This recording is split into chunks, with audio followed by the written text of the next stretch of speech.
আসসালামু আলাইকুম।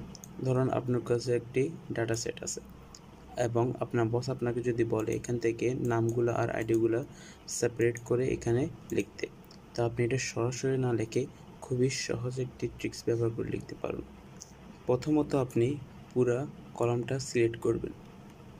পুরো কলামটা সিলেক্ট করার পর আপনি কিবোর্ড থেকে Ctrl+G বাটনটি প্রেস করবেন। তারপর এখান থেকে স্পেশালে যাবেন। স্পেশালে যাওয়ার পর এই কন্টেস্টে যাওয়ার পর আপনার এখানে প্রথমে কি সিলেক্ট করবেন, ধরুন আপনি প্রথমে টেক্সট সিলেক্ট করবেন মানে নামগুলো। এই জন্য আপনি বাকি সিলেক্ট করে ওগুলোকে আনসিলেক্ট করে এখানে শুধু টেক্সটটা সিলেক্ট করে দেবেন। তারপর ওকেতে প্রেস করবেন, করার পর দেখুন এগুলো সবগুলো সিলেক্ট হয়ে গেছে টেক্সটগুলো। তারপর কিবোর্ড থেকে Ctrl+C বাটনে কপি করে এখানে পেস্ট করে দেবেন।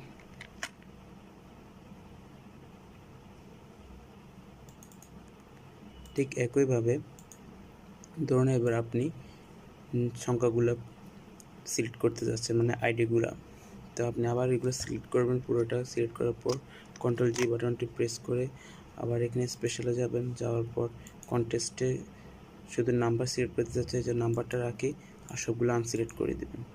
করার পর ওকে, আবার দেখুন সংখ্যাগুলো সিলেক্ট হয়ে গেছে। এখান থেকে Ctrl+C দিয়ে সংখ্যাগুলো কপি করে এখান থেকে পেস্ট করে দেবেন। তো আজকে ভিডিও এই পর্যন্তই। আশা করি সবাই ভালো থাকবেন। আসসালামু আলাইকুম।